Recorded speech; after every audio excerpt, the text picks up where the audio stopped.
ഹറാമിൽ തുടങ്ങുന്ന ബന്ധങ്ങൾ, ഹറാമായ ബന്ധങ്ങൾ.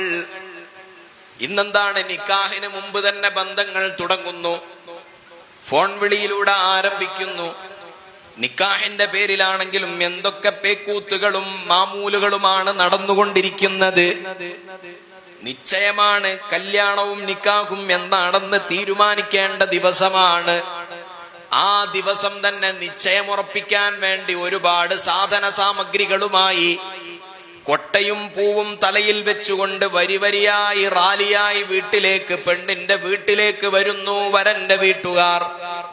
എന്നിട്ട് പെണ്ണിന് സമ്മാനിക്കുന്നു, കൂടെ മൊബൈൽ ഫോണും സമ്മാനിക്കുന്നു.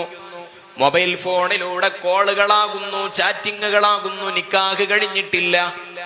ആ ബന്ധം ഹറാമിന്റെ തുടക്കമാണ്.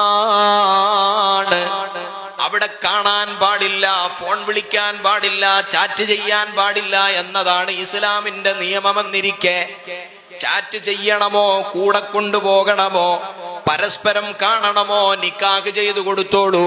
വാപ്പാക്ക് കൈ പിടിച്ചു കൊടുത്തുകൊണ്ട് അൻകഹ്തുക വസവ്വജുതുക എന്ന് പറഞ്ഞ് മകളെ കെട്ടിച്ചു കൊടുത്താൽ അത് ഹലാലായ ബന്ധമാകുമല്ലോ. നിശ്ചയം എന്ന പേര് പറഞ്ഞിട്ട് ഫോൺ കൊടുത്ത് ഇങ്ങനെ വേണ്ടാത്തരങ്ങൾ നടക്കുമ്പോൾ ആ ബന്ധത്തിന്റെ തുടക്കം അത് ഹലാലായ തുടക്കമല്ല,